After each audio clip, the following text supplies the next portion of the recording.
kayo, ate? Yan po, anak ko. Ah, ito po yung anak niyo po.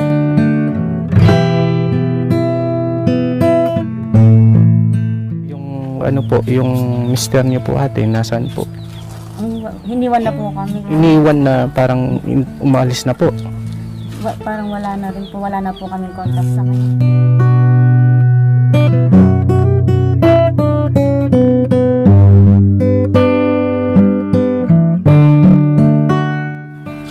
Gaano kahirap po sa... Kahirap po sa amin po kasi ako lang mag-isa, solo parent, wala pong ano, nagkasakit pa po ako.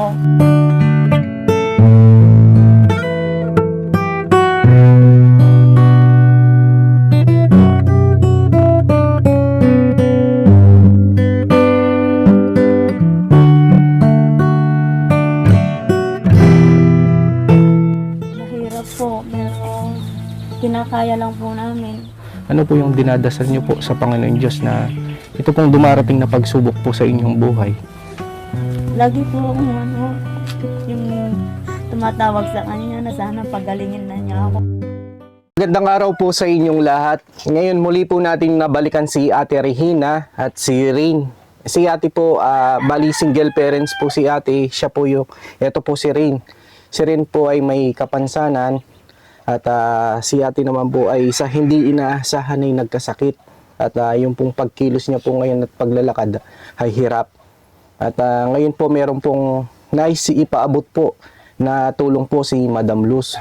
Hello po ate, good morning po. Good morning po, sir. Kumusta po ate? Heto po, sir. Maayos naman po. Bali si ate po ay wala na pong asawa, single parents po siya. At bali yung nangyari po kasi na iniwan po si ate. Lalo na po yung kalagayan po nila. At ngayon muli po natin silang binalikan para kumustahin. At ate, sa mga hindi pa po nakakakilala sa inyo, pwede nyo po bang kahit papaano ate makwento po yung buhay po ninyo? Ako po si Regina Gimba, taga Kapas Tarlac. May anak po ako na si Ron Aldrin Rain Villaseran. Ako ay isang solo parent at PWD. Sa hindi inaasahan nga po na nagkasakit ako at nahirapan na maglakad. Ito po si Rain na nag-aaral po sa SPED non-graded class po siya. Siya po ay hindi marunong magsulat kasi nahihirapan po yung kamay niya na magsulat. Marunong naman po siyang color, ganyan. Pero po, nagda-diaper pa po siya. Tsaka, umiihi sa ano po niya, sir. Bali si Rain po ate, dinadiaper nyo pa po. Opo, sir. Tapos pag gumihihi po kasi si Rain, bigla lang po siyang hihihi o tumatay, nagdudumi po ng walang sabi. Wala pong sabi po. Tsaka yung pagsasalita po kasi ni Rain, medyo ano po parang utal-utal no ate? Opo, sir. Tsaka yung pagsasalita po kasi ni Rain, paunti-unti lang po no ate?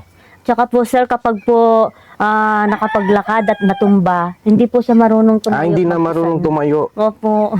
Pero ano, Makita mo na lang po siya, mama, pa sabi po niya. Yan, itatayo mo po siya, sir. anong kalagayan po ni Rain ngayon te? Ano po yung symptoms niya? Ano po yung sakit niya? Ngayon po, nung na-hospital po siya, sabi ko nila, seizure disorder. Kasi po natakot po ako nung minsan na nagganyan-ganyan na lang po siya. Parang nanginginig po siya. Nanginginig po. Kasi pinapaliguan ko po siya. Ngayon, tinututbrasan ko pa po kasi hindi marunong mag-ano sa sarili niya. Ngayon po, nung nakita ko, gumaganyan na lang po, sir. Nanginginig po. Opo, nanginginig. Tapos, parang pong yung katawan niya, naggumanyan na po na matigas.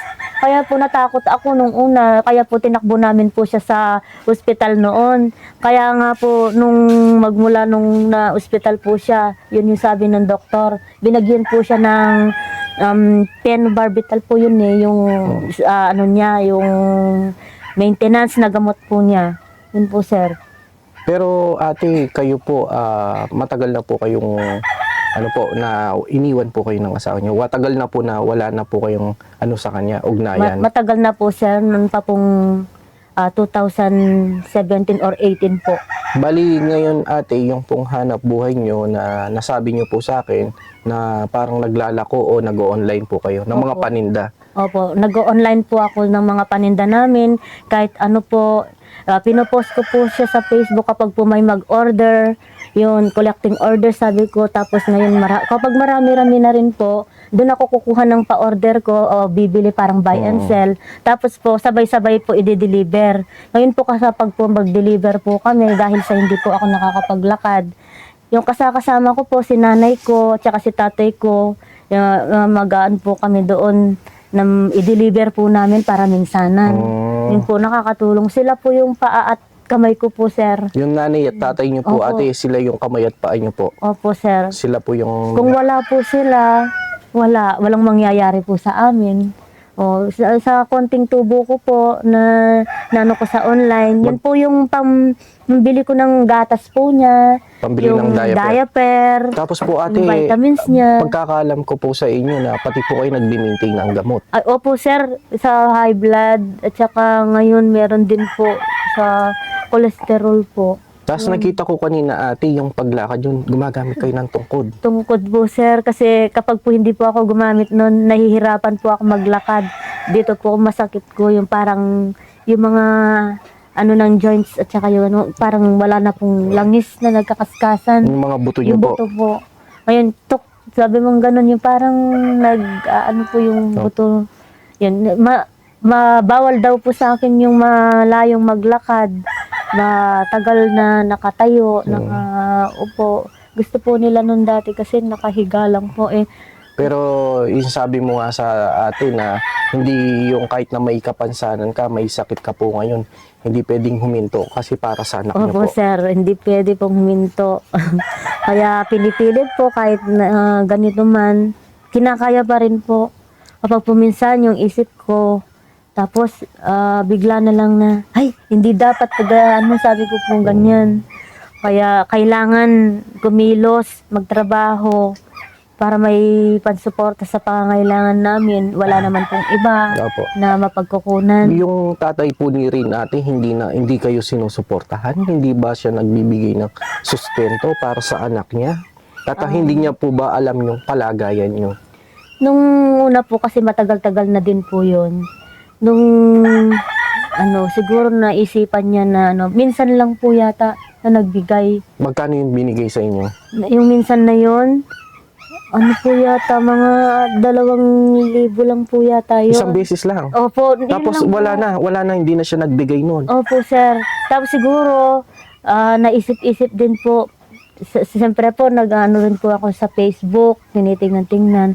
May nag-ano sa akin na hindi naman po siya ata naburayo o kaya yung kapitbahay po siguro nila o may naikwento, may nakita sila sa Facebook na ganyan-ganyan. Parang may iba na po siya. Oo. At saka po yung nanay po niya at saka yung kapatid doon. Siguro po yung sa kapitbahay na ikwento yung kalagayan namin na ganyan-ganyan kasi po may ano din po ako doon. Yung parang friend po, gano'n, na kinukumusta kami. Siguro po naikwento niya yung kalagayan namin. Minsan po nagpadala po yung lola nito na may ano lang, yung pang ano daw po niya, pang gatas. Yun po.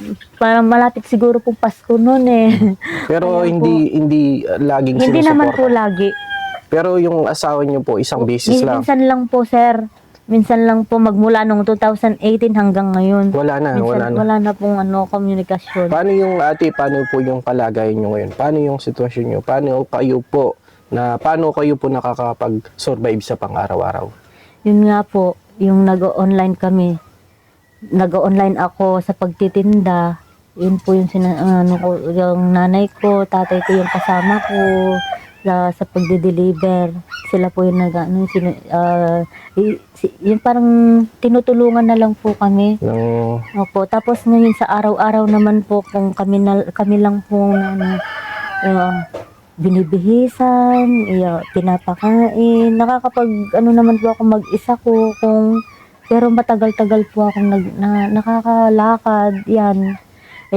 Kung hindi lang po sana ganito na nahihirapan, madali ko pong Magagawa yung mga bagay-bagay no ate. Pero nagagawa ko naman po kung paunti-unti po, sir. Nakakapagpahinga ng konti, yan na naman, pagod na naman. Parang pinipilit ko pong kumilos, sir. Kahit na nahihirapan yung katawan ko, yung isip ko ayaw minto na wag kang susuko. Yung hanggang gawin mo Bali, yung ate, dapat. yung pinagkukuha niyo po kanyo ng inspirasyon at kalakasan yung anak niyo Yung po. anak ko po. Ayaw ko po na matulad sa ibang bata na kahit sana na may kapansanan, Yung nagagawa na rin po sana yung mga Opo, bagay na mga ginagawa bagay. niya, no? Opo, sir. Gusto ko po yung nakikita ko po yung iba, kahit may kapansanan, nagagawa po nila na sa sarili niya na sana makapaghugas man lang ng ano niya, yung sakit niya, Opo. yung ihi niya, alam niya sabihin. Kaya ako tinuturuan ko din po siya. Opo. Kaya ngayon po kasi parang nahinto po yung sa pag-aaral naman. Wala pong maghatid sundo sa eskwela. Dati po na susundo ko po na hatid ko kahit paano natuturuan po. Yun, maganda din po kasi yung may pinag-aralan po sana siya kahit na may kapansanan. At ganun pa man ate, yung pong nangyari po sa inyo, na pag-iwan po sa inyo ng asawa nyo, at sa kalagayan nyo po ngayon, lalo na po si ate na may iniinda po siyang karamdaman, may sakit, at hindi makalakad ng maayos. Pero si ate Reyna patuloy pa rin po siyang nagsusumikap, nagtatrabaho, naghahanap buhay para matustusan po yung kanyang anak, na kahit na po yung kanyang anak na si Rain ay may ano din po, may kapansanan. At ngayon ate, nandito po kami at meron pong nais magpaabot po ng tulong po sa inyo na si Madam Luz. At eto ate, meron po kaming dalang mga gatas para kay Rain. O, palakpak Rain. Palakpak, Rain. Yes, gatas. Palakpak Rain. Sip-sip, o. May Palakpak. sipsip na siya, 1, 2, 3. diba? Palakpak. Oo. Palakpak. 1, 2, 3. Palakpak. Oo, ganyan po yung ano niya. Oo. Ito po ate, meron po kaming ibibigay po ng mga gatas, no? Ito rin. Ito ready to drink na to ate. Bubuksan na lang siya dito. Pwede siya ng morning o gabi. Ito ate. yes. Para lumakas po si Rain. Na Rain, Oo. ito. Masaya mo, sir. Ito ate, bali ang Gusto laman, niya. laman po nito nasa 24 po, isang box. No ate? Yes, sir. Ito, isang box po ito, naglalaman po siya ng 24. Bali, 3 box po ito. Maliban po dyan, meron pa pong pinapaabot po sa inyo si Madam Luz. Oo, tingnan mo. Ito, Ayan, mga damit po. yes, Yes, may damit, sir. Yan te, sa inyo po. Tapos meron din pong wipes kay Rain. Oh, baby wipes, oo. Tamang-tama. Kapag lumatay po, sir, ginagawa ko supit na. At ate, meron din po mga ano dito, mga dilata po na may spam. Na ate, tapos may sabon, may lotion, tapos may dala kaming candy sa iyo, Rain. Oh, Oh. wow. Candy, oh, Rain. ah. Candy. Rain. Meron siya doon sa lalagyanan ng candy. Rain, niya. candy, oh. Wow. Yan. Ano sabihan mo kanyan? Thank you po. Ito pa ate. Yan po. May shampoo dyan ate. Opo, sir. May sabon. Tapos may dilata din po. Ito po yung mga... Yan po ate, nagpaabot po sa inyo si Madam Luz po ate. Opo. So po, Madam Luz, maraming salamat po sa binigay po ninyo kay Sir Buxi din po na nagpaabot ng tulong. Ay siya po yung naging daan para na maibigay po sa amin ito ng aking anak. Maraming salamat po sa inyo. More blessings po. Madre, oh. Pa-thank you ka kay Madam Oh, Rin. Madam, Thank you po. Hawak mo rin. Rin, hawakan mo. hawak mo. Thank you po sa mga. Sige na, yung kamay po niya kasi sir, nahihirapan Nahihirapan po Opo. siya. Oh, thank you po. Bye-bye! Yeah. Maraming salamat po. Yun po, Madam Luz, maraming salamat Thank po. you po. At maraming salamat po sa mga sumusuporta po kay Buxi TV, mga subscribers at mga viewers niya. Sana po masuportahan niyo din po ang aking YouTube channel na Buxi TV. At sana din po masuportahan niyo din po ang aking Facebook page na Buxi TV. Sa pamamagitan nyo, sa pagsuporta nyo po sa akin, napakalaking bagay po. At upang mas marami pa po tayong matulungan ng mga kababayan po nating mahirap at nangangailangan, at lalong-lalo na din po yung mga may kapansanan. Kami po taos pusong nagpapasalamat po sa inyo. Lagi po kayong mag-iingat at pagpalain po tayo ng Panginoon Diyos. So ate, no? Ayun po, Ring, bye-bye maraming na. salamat po. Thank you po. ma'am. Bye-bye.